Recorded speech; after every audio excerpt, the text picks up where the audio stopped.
Muy buenas tardes a todos, bienvenidos una vez más a la clase de materiales de ingeniería y en la tarde de hoy vamos a continuar con la segunda parte del capítulo 2. En esta ocasión vamos a abordar el tema de los enlaces interatómicos primarios o primary interatomic bonds, que son los enlaces iónicos, covalentes y metálicos. Vamos a discutir cada uno de ellos y vamos a mirar las diferencias entre ellos. Para el primero, que es el enlace iónico, usualmente se encuentra en componentes. Permítanme cambiar la modo tablet del computador para poder escribir, porque es más fácil para ustedes seguirme. Así que vemos que para que se presente un enlace iónico, usualmente se encuentra, o mejor dicho, los enlaces iónicos usualmente se encuentran en componentes, ¿verdad? En compuestos que están formados por enlaces metálicos y elementos no metálicos. Debe, además de eso, darse lo siguiente. Primero, este tipo de enlace iónico ocurre entre iones, o sea, entre positivos y negativos, o sea, entre aniones y cationes. Los aniones con A, anión es negativo, cation con C, positivo. Eh, por eso es que se llama iónico, enlace iónico, porque se tienen que formar iones positivo y negativo para que se atraigan uno a otro y entonces crean el enlace fuerte. Para que eso tenga lugar, para que se formen un anión y un cation, pues debe haber una transferencia de electrones. Eso es un requisito, ¿está bien? Un electron transfer. Y para que eso ocurra, debe haber una gran diferencia en electronegatividad entre los elementos que conforman ese enlace. Debe haber uno bien electronegativo y otro bien positivo. Es decir, debe haber uno que esté dispuesto a donar electrones y otro a recibirlos. Y allí es donde se da la transferencia de electrones que es necesaria para que se forme un enlace iónico. ¿Está bien? El ejemplo clásico, el NaCl o la sal de cocina o el cloruro de sodio o el sodium chloride, que lo vamos a usar mucho en la clase como ejemplo. ¿Está bien? Vemos que este tipo de enlace, por ejemplo, aquí vemos una representación ¿verdad? En dos dimensiones de la sal, el NaCl, y vemos que están alternados un sodio, un cloro, un sodio, un cloro, un sodio, un cloro. Los sodios, ¿verdad? Vemos que son cationes porque son el átomo del sodio donó un electrón, porque nosotros vemos, ¿verdad? Que el sodio, si yo miro la configuración electrónica del sodio, si usted la hace, usted se da cuenta que el sodio en su última capa, voy a darle a esta gráfica de aquí, en su última capa tiene un electrón. ¿Está bien? En su última capa tiene un electrón. Mientras que el cloro, que lo hicimos ahorita, en su última capa tiene 7 electrones.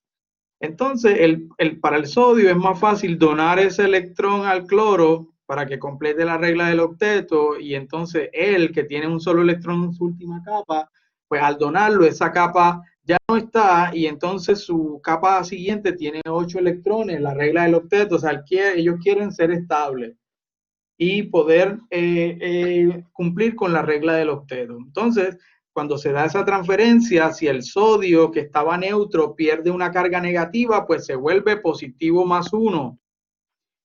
Y el cloro que está, ¿verdad? Neutro, al recibir un electrón, entonces se queda cargado negativamente menos 1, porque ahora tiene un exceso de carga negativa. Y al tener un sodio positivo y un cloro negativo, pues hay una atracción, ¿verdad? Y crea, por eso es que la sal de cocina, para poder romper ese enlace, usted tiene que calentar antes los cristales de sal. Y entonces vemos que no hay dirección. Este tipo de enlace iónico no es direccional porque vemos, por ejemplo, que este cloro reacciona con todos los sodios que lo rodean, porque si lo vemos en tercera dimensión, aquí, fuera del plano de la pantalla, hay un sodio y detrás de la pantalla hay otro sodio. Encima también hay otro sodio. Está rodeado de sodios. Eso quiere decir que no hay dirección. Este tipo de enlace no es direccional. ¿Está bien? Entonces vimos como el sodio le transfirió un electrón al cloro. Así que vemos el electron transfer y se formaron el cation de sodio al perder un electrón y el anión de cloro al ganar un electrón. positivo y negativo se atraen, forman el ionic bonding. Estos enlaces son bien fuertes, así que usted necesita entre 600 a 1500 kilojoules por mol, ¿verdad? Que son high melting temperatures, compuestos que tienen temperaturas de melting para poderlo derretir bien alto, precisamente porque romper esos enlaces requiere mucha energía. Y también tenemos ionic material como los ceramic, que son fuertes, son quebradizos y no conducen tanta electricidad ni calor. Y entonces cuando veamos las propiedades mecánicas y las dislocaciones y movimientos de dislocación, vamos a entender por qué este tipo de materiales iónicos son bien quebradizos y cómo la presencia de iones impiden el movimiento de dislocaciones, pero todo eso lo vamos a ver más adelante en el capítulo 8, 7, ¿está bien? Lo importante es ir relacionando cómo el enlace iónico influye en el comportamiento del material que estemos viendo. Aquí vemos que el enlace iónico se forma mayormente entre bien electropositivos y electronegativos. Vemos también muchos óxidos que hacen parte de este tipo de compuestos iónicos, de estos enlaces iónicos. Vamos entonces al enlace covalente. Acá en el enlace iónico yo le llamo como que la pareja ideal entre comillas, que no siempre aplica, pero hay uno que siempre está dispuesto a donar y el otro a recibir. Hay uno que es bien positivo, no se da problemas, y hay otro que yo le llamo a los electrones negativos los problemas, hay otro que absorbe todos los problemas y siempre vive cargado negativamente. Así que si lo queremos ver como una pareja, ¿verdad? En la vida real, pues es una pareja que no tiene problema en que uno reciba todos los problemas mientras el otro está cargado positivamente, bien chilling, sin ninguna preocupación, si lo queremos ver con personalidades, ¿verdad? Sin embargo, hay otro tipo de enlace que es el covalente, y ya aquí vamos a notar que las diferencias en electronegatividades no son tan marcadas. Es decir, que no es como en el iónico, donde había uno que siempre estaba dispuesto a donar y el otro a recibir el electrón. Aquí es, si lo queremos mirar como, ok, es una pareja, se quiere divorciar, y entonces van a la custodia del electrón. Como ninguno quiere darle la custodia al otro, están peleando el electrón, pues el juez decide que deben compartir el electrón. ¿Está bien? Así que tratando de mirarlo de una manera bien sencilla, en este caso,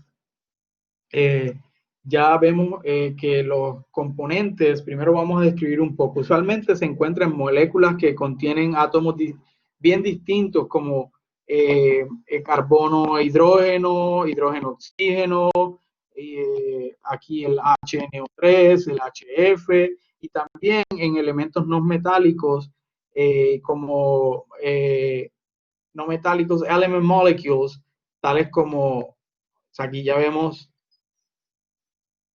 moléculas diatómicas, el del hidrógeno, el del cloro, el del flúor. Este tipo de enlace o sea, también se encuentra en elemental solids, como el diamante, que lo vamos a ver en el capítulo 3 cuando veamos las diferentes, ¿verdad?, estructuras de carbón, o los, ¿cómo se dirá? Sí, diferentes, vamos a ver el diamante, vamos a ver el grafeno, vamos a ver carbon nanotubes, los fullerenos, pero eso lo vamos a ver más adelante, ¿está bien? Así que lo vamos a encontrar en los diamantes, en el silicon, en el germanio, y también en materiales poliméricos, que los vamos a estudiar en el capítulo número 4. Así que en este caso vamos a ver que se da entre elementos que tienen electronegatividades similares, o sea, ya no están tan lejanos uno a la izquierda y a la derecha como en los enlaces iónicos. Así que ahora ninguno quiere ceder, ni uno quiere donar el electrón, sino más bien lo quieren compartir. Bonds determined por los electrones de valencia de los orbitales S y P. Un ejemplo, ¿verdad?, bien particular o bien claro de este tipo de enlace covalente es el CH4. ¿Está bien? La molécula formada por CH4, hay un carbón. Si usted hace la configuración del carbón, se da cuenta, del carbono, perdón, se va a dar cuenta que tiene 1, 2, 3, 4 electrones. Sin embargo, la molécula tiene 4 hidrógenos, 1, 2, 3 y 4. El hidrógeno tiene un electrón en su última capa, que sería 1, 2, 3 y 4. Cada uno tiene un electrón. Vemos que ellos deciden compartirlos. Otra manera de representarlo bien fácil es C, H, H, H, H. En este caso, el hidrógeno comparte aquí, con el carbono aquí, aquí, aquí y aquí. Vamos a poner los rojos. 1, 2, 3, 4, 5, 6, 7 y 8. ¿Está bien? Si contamos lo del hidrógeno sería 1 y 2, porque ahora pertenecen a ambos. 1 y 2, 1 y 2 y 1 y 2. O sea que el hidrógeno cumple con la regla del dueto como lo es el helio, así que él está feliz porque está estable. Mientras que el carbono tendría 1, 2, 3, 4, 5, 6, 7 y 8, cumpliendo la regla de los duetos, así que es estable, está feliz. Por eso vemos que ellos tratan de compartir los electrones para beneficio de los dos elementos, para completar la regla del dueto y del octeto, ¿está bien? Vemos que este tipo de enlace sí es direccional porque vemos que aquí el enlace es únicamente entre este y este átomo, entre este y este átomo, entre este y este átomo, este y este átomo. Así que, a diferencia de los iónicos, los enlaces covalentes sí son direccionales. Los enlaces covalentes son bien fuertes como el diamante, el cual tiene un high melting point de 3550, o también pueden ser débiles como el bismuto, que tiene un low melting point de 270. Así que eso también depende de los elementos que estén conformando dicho enlace. A ver, vemos ejemplos de enlaces covalentes de hidrocarburos, metano, etano, propano, compuestos solo por carbón e hidrógeno. ¿Está bien? Ahí vemos entonces los enlaces covalentes. Vamos entonces ahora a mirar el enlace metálico. Usualmente se encuentra en metales, grupo 1A y 2A, y también en sus aleaciones. En este caso, los electrones de valencia no están atados a ningún átomo en particular en el sólido. Están más o menos libres, ¿está bien? A través de la estructura completa del metal, formando un océano de electrones o electron cloud. Prácticamente los metales, nosotros sabemos que ellos tienen una conductividad eléctrica bien alta y prácticamente eso lo que significa es que los electrones se pueden mover libremente a través de su estructura. Los físicos lo que hicieron fue, ¿verdad? Y químicos, desarrollar un modelo para poder explicar por qué los metales son altos conductores de electricidad. Entonces propusieron este tipo de enlace metálico. Vamos a suponer, ¿verdad? Bien puertorriqueño. Vamos a suponer que todos los átomos están en la playa, ahí en Ocean Park, flotando.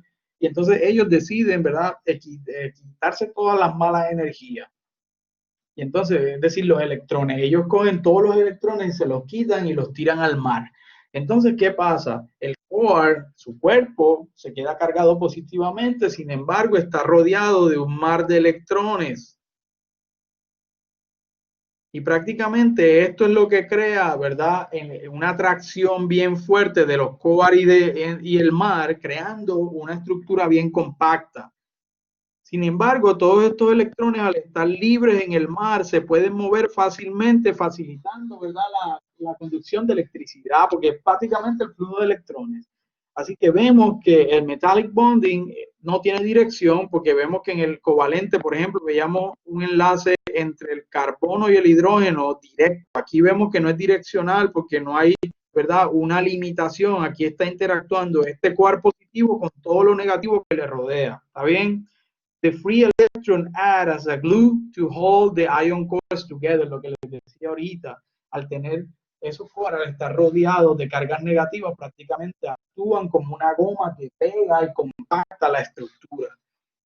Los metallic bonds can be very strong, como el tungsteno, que necesita 849 kilojoules por mol para romperse, o weak, like the mercury, que es más líquido, 68 kilojoules por mol. O sea, el mercurio un metal líquido.